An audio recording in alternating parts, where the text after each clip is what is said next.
Israel and the United Arab Emirates have agreed to a historic deal to normalize diplomatic relations.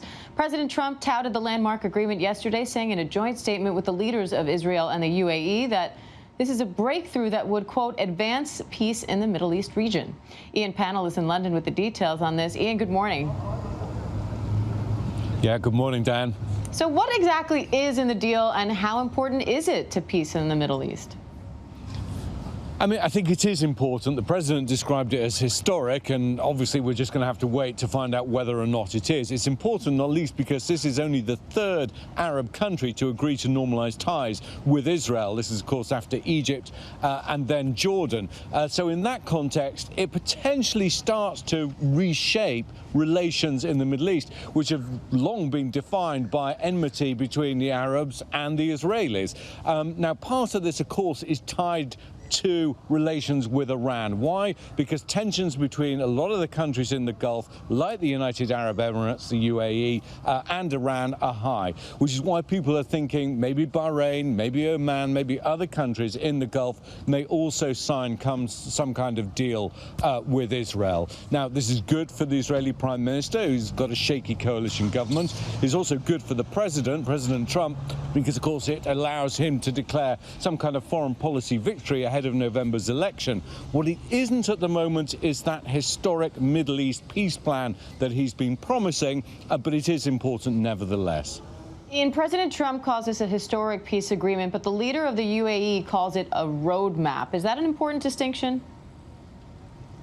Yeah, and therein lies some of the tension. How do you sell this domestically? I mean, clearly there will be a lot of anger. There already is a lot of anger, not just in the Arab world, but elsewhere, about the idea of some kind of détente between countries in the Middle East, overwhelmingly Muslim countries, and Israel, because of the history in the region. We've already seen President Erdogan of Turkey talking about withdrawing ambassadors, cutting off relations with the United Arab Emirates. Iran has reacted angrily, describing it as an idiotic deal between the two. We've seen Hamas and Islamic Jihad, two groups that are prescribed as terrorist organizations by the US government, also react angrily, and we'll probably see the same from Hezbollah in Lebanon. So in some senses, it kind of stokes some of the tension there. You know, different countries have to play to their different domestic audiences. So I think it's very interesting that the Emirati ruler has been playing this in a very different light from President Trump and Prime Minister Benjamin Netanyahu of Israel. But I think if they get together at the White House, potentially at some time before November, and sign this peace deal, well, people will see that on television, and the proof of the pudding will be in the eating in this one. All right, well, we'll see. Ian, I also want to move over to Belarus. Thousands have been arrested there amid election protests. What's happening?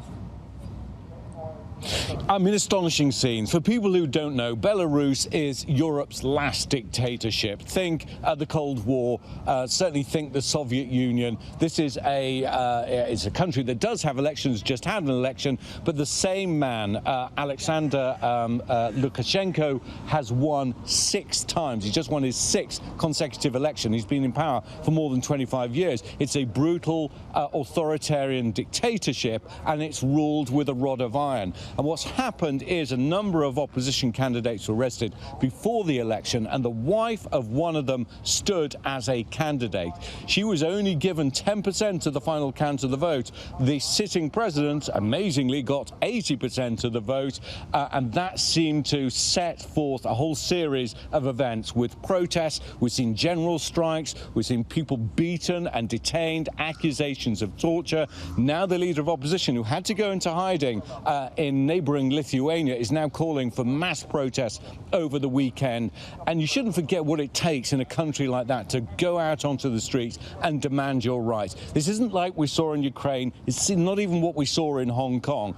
This is a country that's ruled through fear. So to go out onto the streets and demand your rights and call for change risks imprisonment or even worse. And that's what we're seeing. This could be, we're not there yet, but it could be the start of the downfall of Europe's last dictatorship and the overthrow of one of the world's most notorious strongmen.